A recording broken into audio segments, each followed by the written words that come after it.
My name is David. And my name is Jason. And this is Discern Realities, a Dungeon World podcast. Bow, wow, wow. Bow, wow. Bow. It's good. It's good. Thank you. Our first segment is What Happened Here Recently? So, David, it has been a while since we have recorded a regular episode of Discern Realities, but I'm excited to be back. I am very excited.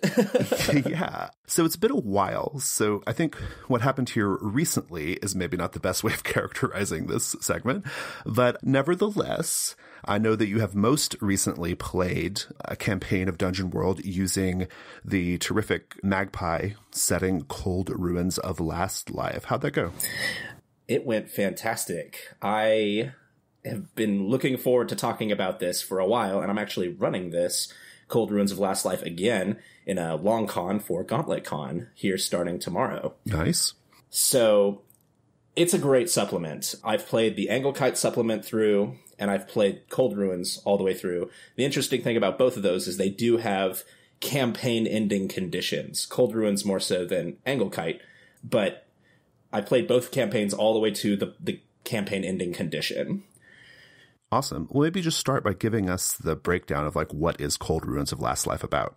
Yeah. So Cold Ruins of Lastlife is a supplement that is designed to kind of do the Dark Souls kind of feel for a Dungeon World game. And by that, I mean you are playing an amnesiac undead that is living in a fallen and broken world that is the ruins of Lastlife.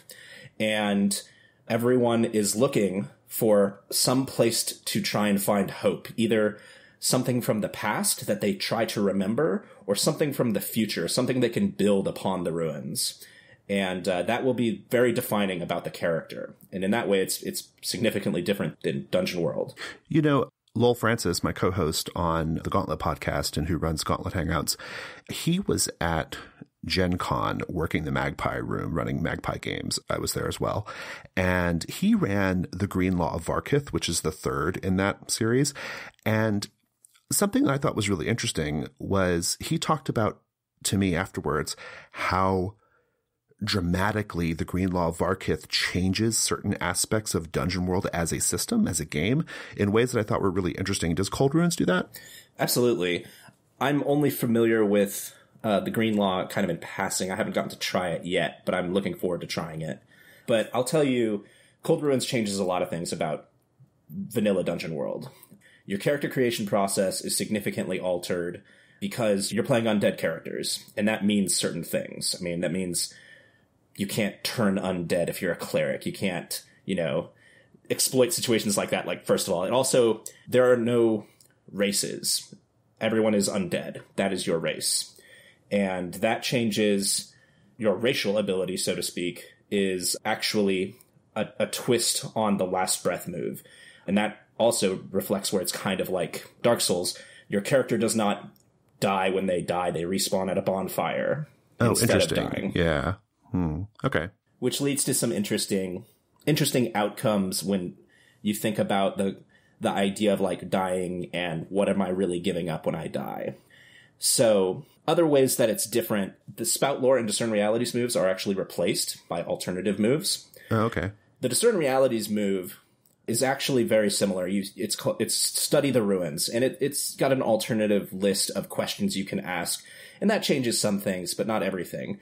But the Spout Lore move in Cold Ruins is called Recall a Memory, and that is almost the opposite of Spout Lore in some ways. It gives the player narrative control to say, I remember this thing, and if they roll and get a success, it's true. What they remembered is true. So you could see how that could be problematic if your players were really trying to game the system, so to speak. Or not playing in the spirit of it, right? Yeah. But I never had a problem with that. Well, actually, let me cut you off there because I think that's actually a really interesting point.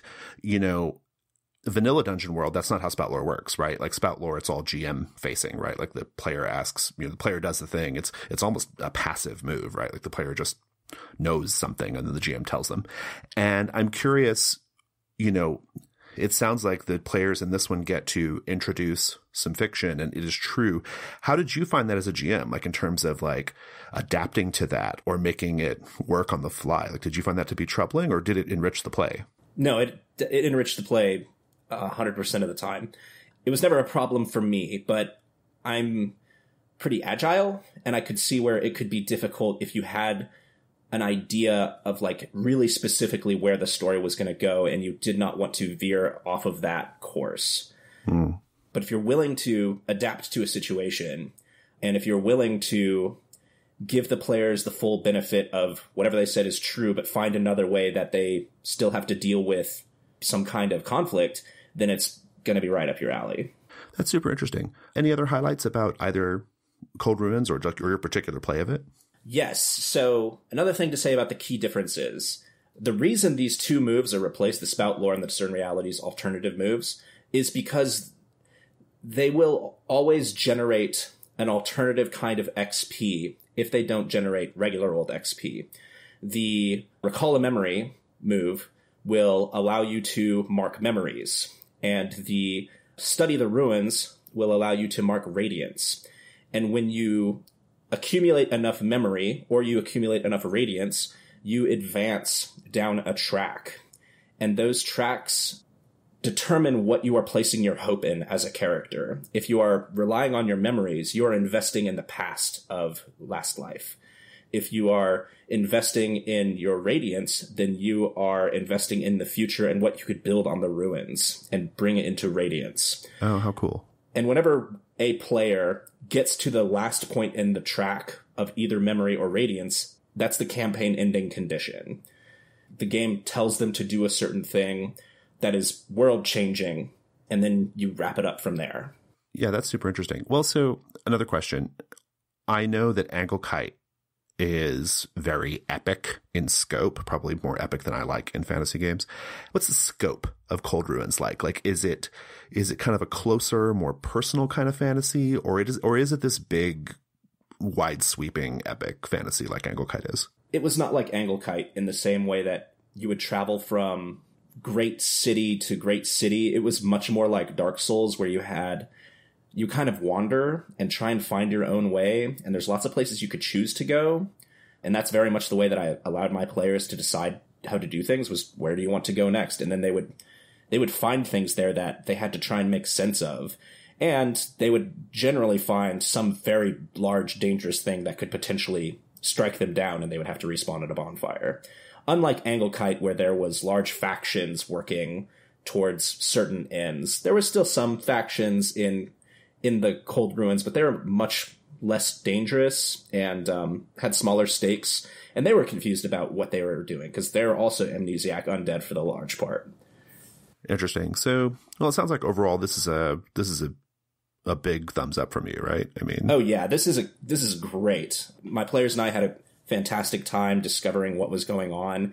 We managed to tie it nicely together with their fiction that they were introducing from their ability to inform the fiction in a way that Dungeon World usually doesn't allow them to, and then my own thoughts about the world and what was going on. And it was a really unique experience. And I know I could run this entire game again, and it would fall very differently. The book gives you more material than you can play through in one campaign run. Awesome. Cool. Anything else you want to say about it? Oh, I could talk about it for a long time, but I think I have said the most important things, the shackles of our format require you to not. Yeah. The things that I've been burning to tell, I have told. Cool. Let's go to the next segment then. Our next segment is, what should I be on the lookout for?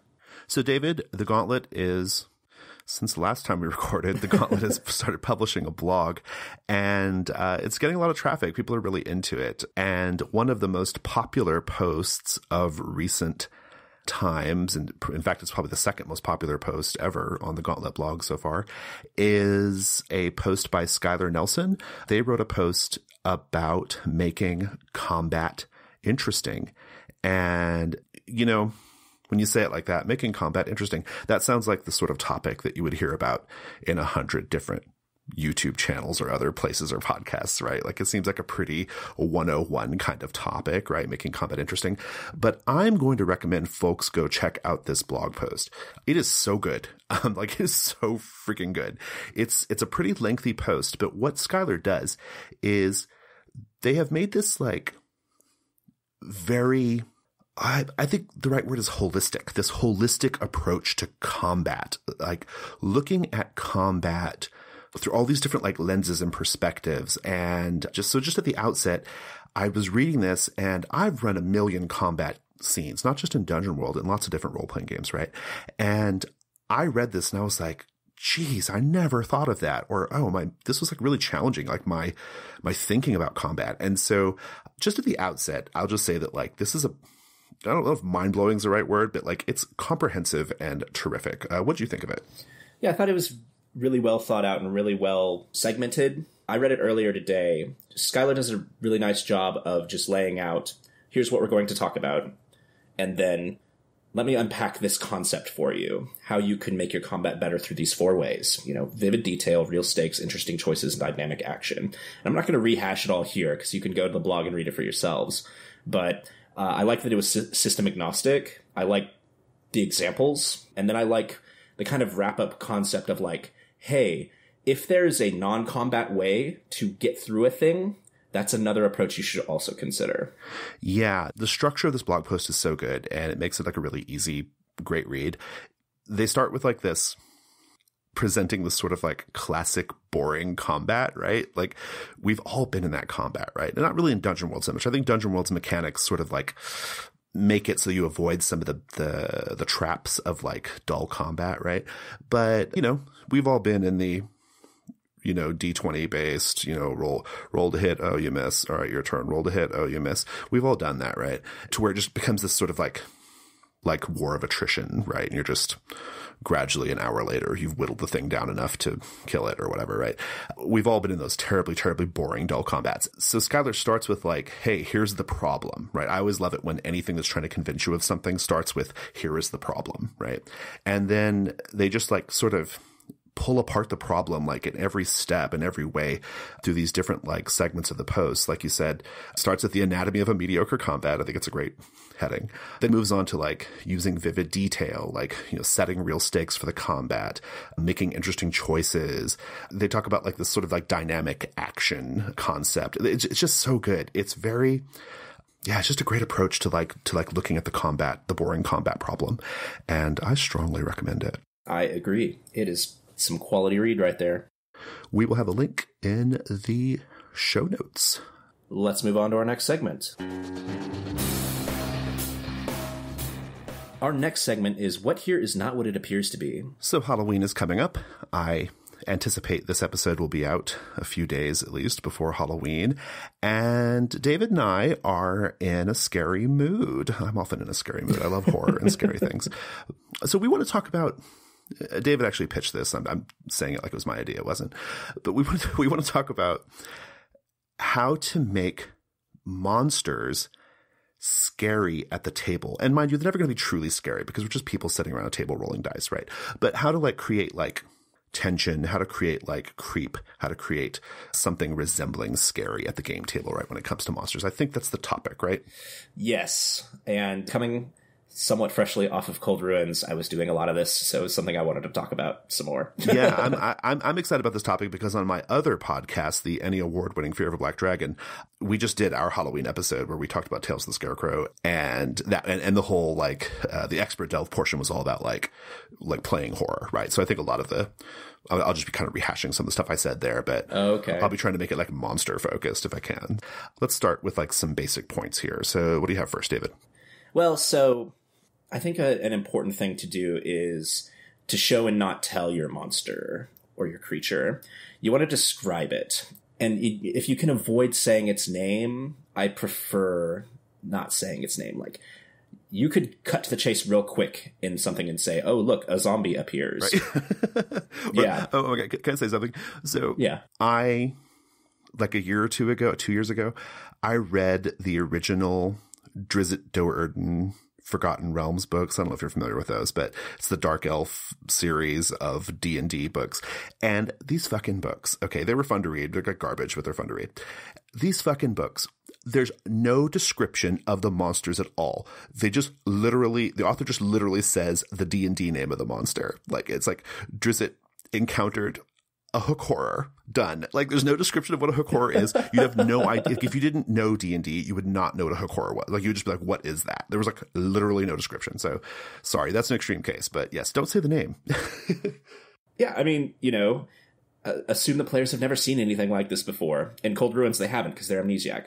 So you have to explain to them, you see this thing, it's moving about like a great torso with multiple limbs coming off of it. One of the limbs seems to have an eye in the middle of the palm of its hand. Like, you don't know what that thing is. I haven't guessed it yet. Yeah, is that a monster you just described? It's a monster that I don't think has a particular name. Oh, okay. But I will tell you this. In the Cold Ruins, it's called the Librarian. And okay. We did such a focus on the description of this creature. They never had to fight it. They almost had to fight it, but they found another way. But 10 sessions later, that was session 1, 10 sessions later at the end, we're like, where was that picture in the book of the Librarian? I wanted to see that thing again. There's not a picture of it in the book anywhere. And we looked through the book like 3 or 4 times because we were convinced there was a picture of this thing. So that's the power of describing first and trying to get as much sensory detail as you can for your players. Well, when we're talking about sensory detail, also, we don't just mean sight. I think it's easy to default to things you can see, right? Correct. It's very helpful to describe sounds, smells, all your senses if they are applicable. Anytime you're dealing with an undead thing, smell is applicable. I'm just saying. Yeah, well, those are 2 great kind of, straightforward, simple, basic points, I think. Anything else? I think it's helpful to not just have a monster appear, but to have a monster doing its thing when the players find it. Whatever its thing is. And usually in Dungeon World, you can look to its instincts to see what its thing might be. So, for example, if you're coming across a ghoul or something that might be eating, that's a pretty horrifying thing to come upon, especially if you precede the actual finding of the creature with crunching noises, slurping noises, and things like that. Awesome. Yeah, that's great. So I have a couple of notes as well for this topic. I think grim portents are very important here, right? The power of grim portents. I'm not going to define that because I assume if you're listening to this, you know what it is. But the power of grim portents are you get to unfurl the terrifying, important monsters at a pace, right? Like you get to create some narrative pacing, some structure around it, right? So we don't just see the monster suddenly. The monster is being telegraphed throughout the entire adventure or whatever the level the grim portents operates at, right? And so I think that's great. Like, so first grim portent, you hear some kind of sound, some kind of squishing noise. Second grim portent, you see a trail of slime. Third grim portent, for some reason, all the mirrors are covered up, just whatever, right? You just keep like gradually, until you get to the big reveal. I think that helps to create that tension. That's my first point. And that's a super Dungeon World specific point, but you can do that with any game. But, we're talking about Dungeon World. So the other thing I think is almost kind of the inverse in a way. When you are being descriptive generally in the adventure, I think it's helpful to focus on details that the monster contradicts. So, for example, I got a couple of examples, and this came from Fear of a Black Dragon recently, so I'm just repeating what I said there. I do recommend people go listen to that episode, though. It's really good. So in Tales of the Scarecrow, the land is like described as being like quite barren and there's no life, right? And so like in our lead up to the big sort of horror of that adventure, I kept emphasizing, and indeed I asked the players to help me develop this concept through paint the scene questions, this concept of this land is dead, right? You don't even hear insects, like the trees are all dead. The plants, it's just a gray, desiccated waste. And then you get to this lush green cornfield in the middle of all this dead stuff. And this lush green cornfield is actually a trap or a manifestation of this monster that lives beneath the earth, right? And it's a lure, right? And, spoiler alert. And so that's a great example of like, okay, this is the way we know the monster's here. This is the big bad thing. So we want to emphasize the stuff that is that contradicts that, or that the monster contradicts, right? Another thing, when I ran into the fire, which is an old D&D thing, the big bad in that one is a red dragon, which is a fire-breathing dragon for folks who don't know D&D dragons. Fire-breathing dragon. But the setting takes place in the frozen north, right? And so throughout the whole thing, you're emphasizing like how cold it is and like what a slog it is. You're in this freezing cold-ass mountain and all this other stuff. And then suddenly, like, pools of lava and fire stuff becomes like in the forefront, right? It suddenly towards the end becomes like a big deal. And it's such a sharp break that you're like, the players are like, oh shit, like something bad is about to happen, right? So I think that's a great technique. What do you think about that as a general matter? Yeah, I think that's great. If your setting is conducive to it, it's a way to draw attention through contrast. I think it just ramps up that tension too. Mm-hmm. The other thing that I'll say for this topic is I do think there's a performative aspect to it. I don't think you have to role play the shit out of the monster or anything, right? Like, I don't think you have to be like a, snarling, hissing ghoul, or whatever. I don't think you have to do all that. But I do think that there is a certain performative aspect to presenting monsters. I think this is true of all GMing, but I think it's particularly true of like horror, right? And scary things. And oftentimes what works well for scary things is to be very calm and matter of fact about it. So if you are facing off against some monster that has all kinds of like throbbing, bursting pustules or whatever, right? Just some nasty, gross shit. You just say that super matter of fact, like it's just the most normal thing in the world. And the players automatically fill in all the details by themselves, right? And when you just speak real calmly and matter of fact about terrible, scary things, you create space for the players to do all the work in their head, right? Whereas if you were like trying to like emulate noises or do something like kind of like, if you're trying to be like overly performative with the horror stuff, you might like actually detract from the player's ability to fill in the gaps, right? So horror, I think in particular, like really sings with a very like calm, chill, matter of fact delivery. Mm-hmm. Has that been your experience, or? Yeah, I think that's very true. You don't want to overdo, you don't want to oversell when you're doing these kinds of things. I found it to be true. If you make a particularly funny noise for a monster, that sometimes doesn't help. Yeah, it doesn't. And like, I mean, I guess the counter argument is unless you're just really good, right? Like if you're just really good at like doing scary voices or like, then maybe go for it. But if you don't feel comfortable in your ability to do that, like just be matter of fact and like reserved with the horror. The players will do all the rest. Yeah, definitely. Another thing that I found helpful to ramp up horror and to signal that bad things are happening is introduce something kind of innocuous about the monster, but say it in a very like ritualized kind of phrasing and then repeat it the next time they're going to encounter a similar monster. Or I want an example there. What do you mean? Well, so or like have callback language. Oh, okay. I think example will still be helpful though. Yeah, so I've got two examples, and this will be spoilers for Cold Ruins and for Death Frost Doom. So in Death Frost Doom, there's all these undead that are hidden away in the vaults. And when the players get to the top of the mountain, there's a graveyard. And I kind of describe the graveyard like it's not tens of gravestones. It's not hundreds of gravestones. It's not thousands of gravestones. It's more.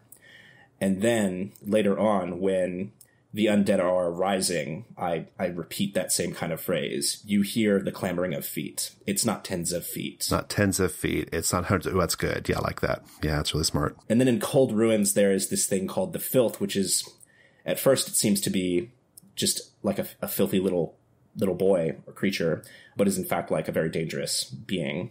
And I describe it in a triplicate kind of way again, like looks so dirty, like he just got done scrubbing a chimney and then living in the sewer and then dragging himself through the mud, but filthier still. And then the little boy speaks something. And I guess you like repeat the like and filthier still thing. Is that the idea there? Yeah, anytime he like shows up. Oh, got it. That's the introduction. Got it. Okay, good. Yeah, I do that too. I've done that as well. Now that you've described it, I know exactly what you're talking about. And that is very powerful for horror. That's sort of like, it's almost sing-songy, right? It's like a sort of sing-songy break, right? Like it almost has like a poetic quality that almost like contravenes the horror a little bit, but I think that makes it more scary. Right. I mean, this is this is how like literature introduces particular horrors. So it's a good thing to do for some of your things. Not all of them, but some particularly important ones. Fantastic. I think this was all really terrific advice. Listeners, if you have any tips on that, I'd love to hear them in the comments of wherever you find this episode. I think that'd be kind of fun to see what other people do. Let's go to the next segment. Our next segment is What Here is Useful or Valuable to Me? Okay. We are The Gauntlet, which produces this show, is presently doing a Kickstarter, Codex Volume 1 Kickstarter, beautiful hardcover book. We have not had a chance to talk about it on this show yet because the show has not been in production for a while. But it's important because Codex Volume 1, so we've talked about the zine before, so I'm not going to go over that again. But Codex Volume 1 has a lot of freaking Dungeon World stuff in it. It's got so much Dungeon World stuff in it. And if you are a fan of Dungeon World, and if you're listening to this, I assume you're a fan of Dungeon World, you need to get on this book. So what we're going to talk about is, first, David and I are going to cover just the basics of all the Dungeon World stuff you will find in Codex Volume 1, okay, in this big, beautiful book we are going to produce. We're definitely doing it because we've already funded. So that's the first thing. And then David and I are each going to choose one of those things to kind of talk about in a little more depth and why we like it. So let's begin, David, looking at the notes here.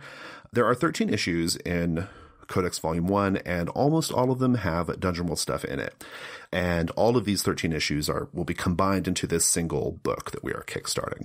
The first is Codex Blood, and that has 2 Dungeon World features. It has 5 blood-soaked magic items for Dungeon World, and then it has a compendium class by Ray Otis called the Blood Trancer. Next will be Codex Chrome, which has 19 science fantasy elements for Dungeon World, written by various authors. Then in Codex Ectoplasm, we have 13 haunted magic items for Dungeon World. Then in Codex Starlight, there is the Temple of the Peerless Star, Dungeon World starter, featured on Discern Realities and authored by Jason. It should sound familiar, listeners. This is the actual temple that we originally ran for the AP of this show. Then in Codex Love, we have 2 things. Temor, God of Love and Pestilence, which is a collection of various Dungeon World items and things. And then Bogville, a Dungeon World starter written by Ray Otis. Next in Codex Yellow, we have a couple of things, the City of Carcosa Dungeon World starter, and then the Yellow Planet collection of elements for Dungeon World. Yeah, and that City of Carcosa was written by Andrew Shields. And then in Codex Iron, we have 4 Dwarven Shrines, each of which contains magic items and custom moves for these Dwarven Shrines. David wrote one of those, but that was by various authors. And then we also have an OSR thing called Cold Iron Pass or something like that. Not technically Dungeon World, but could be easily adapted for Dungeon World. Yeah, absolutely. Next we have Codex Madness, where Asylum City is an adventure starter that was specifically written for Dungeon World. That was written by you. And then there's Codex Time, which features the Iron Tyrant Dungeon World starter, which is a really cool, by Ray Otis, a really cool time-traveling cult worship thing. It's pretty cool. Next in Codex Crystal, first the Tripolytic Parasites, which is a collection of Dungeon World elements. And then the Knights of the Faceted Order of Crystal for Dungeon World. And then Guardian Stones supplement for Dungeon World. Indeed. And then in Codex Joy, finally, we have 7 celebrations for Dungeon World. These are sort of medium-length pieces talking about these different celebrations of these 7 distinct cultures and some of the custom moves and NPCs and things you'll find there. And then also, we should say, we unlocked a stretch goal that's going to let us put the Discern Realities Annual in this book as well. And the Discern Realities Annual has a ton more stuff. It's got basically, I'm not going to go into all of it. It's got 40 more pages of Dungeon World stuff. So I think that's sufficient. So of all these things, David, which one do you want to highlight? I want to talk about Bogville. That was written by Ray Otis, featured in Codex Love. It's a great little adventure that could happen probably in one session. I love it because it has this nice encounter that's a mystery, but it's a fairly safe mystery.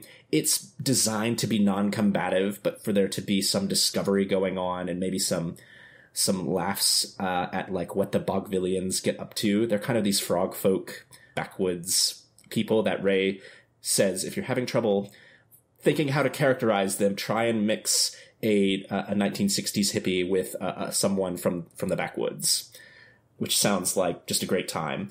I love it because you don't see this kind of adventure come up too often. And I think that's right for Dungeon World. But this is like the perfect adventure to have, like, if one of your players in a long campaign is missing and you just, the rest of the people have shown up and you want to still have an adventure, this is a great place to stop in at on your way between two adventures. There's a lot of places where this could fit in and be interesting, and you could return to this place and have interesting things happen again if you ever returned. Well, and what I like about this one is it's got some dangers in it, but it's not like combat. There's like no combat. It's the dangers from just like sort of being lured in and deciding to live your life with these frog people, right?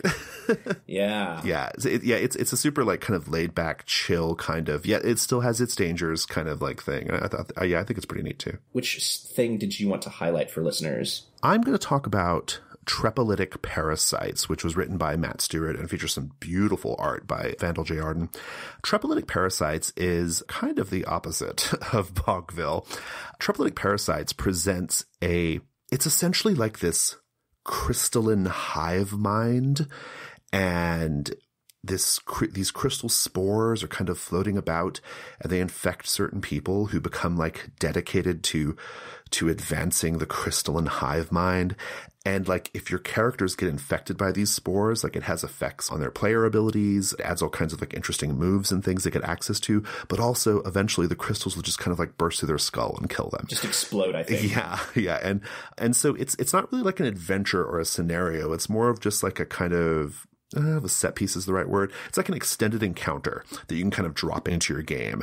And essentially it introduces this sort of like the people who are like infected by this crystalline hive mind and what their aims are. It's a very like Borg, from Star Trek kind of situation. It's just creepy. And it's a kind of creepy, cool, body horror shit I love in fantasy. Nice. That's the one I want to highlight. But yeah, listeners, I think when this comes out, there will only be a couple days left on the Kickstarter campaign. And this is a one and done thing. Like, we're going to print this book. We're going to fulfill them to all the backers. We're going to print as few as possible. We're going to fulfill them. We're going to send them to all the backers. Whatever's left, we're going to ship to certain retailers. And then that's it. This is never getting printed again. Never.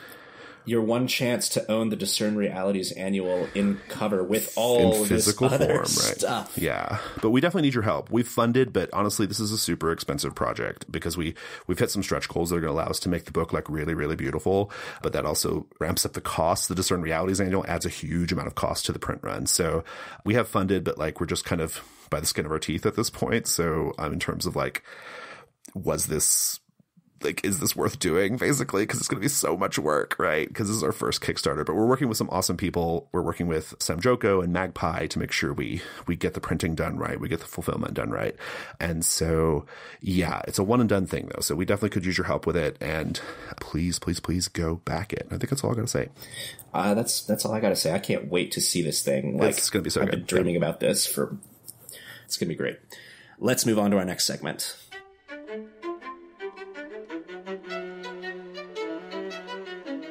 Hi listeners, I wanted to let you know we have just kicked off Volume 3 of the Codex RPG zine. Can you believe it?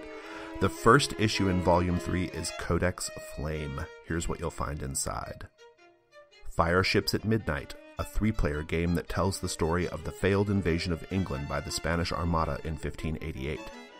A Handful of Ashes, a LARP about grieving and letting go. Like Matches to Paper Dolls, a play-by-mail game about love, longing, and missed connections.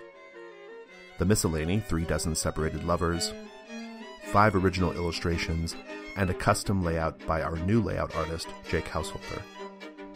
You can get Codex Flame by making a $4 or higher pledge at the Gauntlet Patreon, which is at patreon.com/gauntlet. And a quick reminder, we are currently running a Kickstarter campaign for the Codex Volume 1 hardcover book. That campaign ends on October 28th. Thanks. Our next segment is What is About to Happen.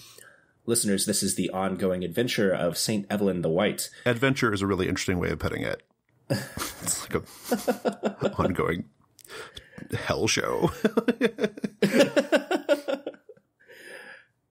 The last time we saw St. Evelyn, she was at the Peat and Barley Inn.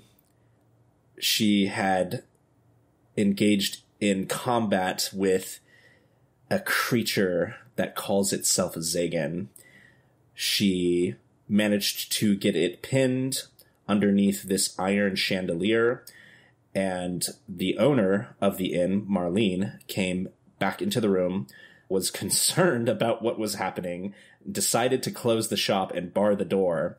And just as all this was happening, there was started a pounding at the door. Someone's wanting in, and they seem kind of insistent about getting in because they can hear Marlene inside. And Marlene and St. Evelyn turned to see that Zagan had disappeared from underneath the chandelier. And St. Evelyn has what sounds like an interesting approach to try and draw Zagan out when she starts to disrobe. Indeed. St. Evelyn, what are you doing? So, I am not disrobing to be lurid. So we've discussed in the past that St. Evelyn is dedicated to deities related to freedom and breaking bonds and being free, right? And the clothes that we wear, these articles that give us modesty, are in their way a sort of bond, right? What is more free than walking about in the nude as you were brought into the world, as the men and women of old used to do every day? So tell me if this flies, but I have a move called Lead the Flock. And it says when you preach to a mob, you roll plus charisma. And basically the way the move works is I'm allowed to like draw people forth or have people deliver things to me, or indeed cause people to get into like a frenzied emotional state of either sorrow or rage or whatever, right? Or joy. And my thinking is, if this creature is in, what's the name of the village? Felbit. If this creature is in Felbit somewhere, hiding, invisible, if I step out among the people, just walking among the people naked is a sort of ministry. It is a sort of preaching, right? I am being pure and liberated and free and open. And that alone, the sort of like nimbus of divinity that surrounds me should be heightened. And perhaps it will cause anyone who's harboring the creature to bring them out. Perhaps it will cause the creature himself to show himself, Zagan. But in any case, I'm curious about what's going to happen. An extreme move, but I think it's the card I have to play right now. All right. I'm into it. I think this concept of walking among the villagers would be enough to be ministering to a mob for the sake of the move. But right now you're in this inn with just, well, as far as you can tell, one person, maybe another lurking nearby, a creature or a person, whatever Zagan is. So are you just going to try and, I think you need to get past Marlene out into the village before this move would be triggered. Well, so I think my approach is basically just, the way I'm doing this is quite solemn, right? I'm not just like quickly chucking my clothes. I am taking my white vestments, the white vestments I'm named after. I am carefully removing them in a very like ritualistic way. I'm folding them carefully, but I'm casting them aside because they are shackles. I'm casting them. I fold them, but I cast them aside. And I'm carefully taking off my small clothes. I probably have my hair up in some kind of like chignon or pin or something, right? I undo that so my hair just falls down and flows freely. And this is a very like ritualistic thing. And I would think it would just get Marlene's attention. It might just get her to say, oh, something is going on. I'm not going to interfere here. And she might even open the door. I don't know. Right. Do you ask her to open the door? She has her back to the door and she's watching you do this. Her eyes are really wide. I just walk toward the door. You start walking towards the door. Okay. And the door, and there's someone banging on the other side of the door. Oh, they're going to get quite a surprise, aren't they? It sure seems that way. I don't think Marlene gives you any trouble. I think she gets out of your way when you seem intent to go outside. She seems a little like this can't really be happening, a little catatonic. And you can brush her aside. And then you unbar the door. I do. I mean, if you're okay with it, I think the door just unbars itself. All right. Like, as if the gods are on your side in this? I hope, yeah. All right. The bar somehow moves out of the way. It's unclear. No one really remembers how that bar got moved. the door swings open, and there are those stinking, dirty men, Alfred, Beckett, and Arnie, from before. They were banging on the door, and their jaws just drop. Like, what the hell are you doing? And you could probably be preaching to the mob at this point. Yeah, and I don't actually say anything. I'm just walking carefully among them. My freedom is my sermon, right? And I just casually brush them aside if I can and just continue walking. And maybe I should do the roll. I don't know, to see how generally this is going. Yeah. I think this is where the roll comes in. Yeah. I got a 13. So with a 13, so with a 10 plus, I get to hold 3. And I actually I can spend from several options here. And I think the first one that I want to do, just because I want to see you role play it, is the village falls into a frenzy of emotion, joy, sorrow, or rage. I'm going to say they fall into joy. The Fellbitters haven't had a good day in a long, long time. And for whatever reason, seeing me, give my testament, as it were, causes them to fall into like rapturous joy. What do you think? So you're walking out into the town square, right? Yep. And these people had recently dissipated from a particularly horrifying event where a Stitch had been dismembered and then summarily executed by one of the priests. And they start to come out again. They're not even sure why they're coming out. They just feel like being under the gray sky for some reason. And you in the middle of the village, they all catch you because besides being naked, you're clean. You're very, very clean. Not a single person here is as clean as you. And in fact, the gray sky breaks. There's sun upon you. And they all come out, and a warm summer rain begins from the remaining clouds. And it's cleaning their faces. And they raise their hands up, and it's cleaning their hands. And for the first time in a long time, their muscles stiff from lack of use. Their smiles begin to grow on their faces. I love it. And that's where we'll end it. That just leaves one final question. Who's really in control here? Well, before we answer this question, David, so if you follow The Gauntlet and this show on Google+, which has been our home for a long, long time, first of all, that's closing down. That's a whole separate side issue. But if you follow us on Google+, you know that we recently announced the pending mothballing or cancellation or closing, shuttering of Discern Realities.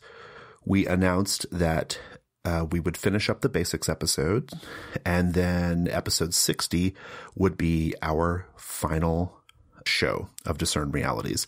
In the original post, we talked about how we just felt like we had come to the end of the road with Dungeon World. We didn't know what else we had to say about it, at least until there's like a new edition or something, right? And that we wanted to just focus on other things. And so that's a thing. But, listeners, and it's a big but, David and I have been talking, and we think we are not going to cancel Discern Realities after all. We are going to finish the Basics series and episode 60 this year. That's our plan. We'll get it done by December, by Christmas. And then we're going to retool the show slightly. We're going to keep our same basic format, but we're going to retool the focus of each of the segments so that we can explore some different things, some different aspects of Dungeon World community. We're going to start talking more actively and openly about the idea of a second edition of Dungeon World. So maybe we can be a part of that conversation to say what we think that looks like and what we'd like to see. We have a lot of ideas, but basically we are going to retool the show a little bit for the new year, but keep it going. So Discern Realities isn't going anywhere. And yeah, so for all of you who've been on this journey with us for so long, we are happy that you're still here. And we Yeah, we're excited to continue doing it. We may mix up the format to where we have occasionally like different hosts, like different guest hosts and things like that. There are a lot of like really interesting and intriguing voices in the Dungeon World community that we would like to get on this program to talk about their ideas about Dungeon World. That's still within our 6-question format. So DR's not going away. David and I are not going away, but we are going to change it up. And that feels like the right move. So David, what do you think about that? I'm glad the journey continues because we have not reached our destination. We have not. We will. Maybe someday. I don't know. Maybe not. Maybe it goes on forever. I don't know. But anyway, so we just wanted to like sort of unannounce that, basically, even though it was never really announced on this show. But anyway, so that's that. But now let's go to the regular part of this segment. Yeah, tell us who's really in control here, please. Yeah, Discern Realities is a production of The Gauntlet, like I've said already. If you'd like to get in touch with us, the best way is Twitter. Just go to Twitter and tweet at Gauntlet RPG. We do presently still have a G+ community. Go to the community section of G+ and search for The Gauntlet. You'll find us there.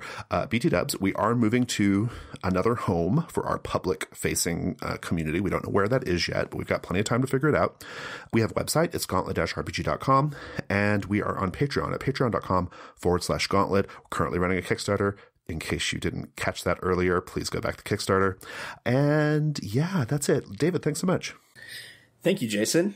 Paul, thanks for your fabulous edit job. And listeners, thanks for listening.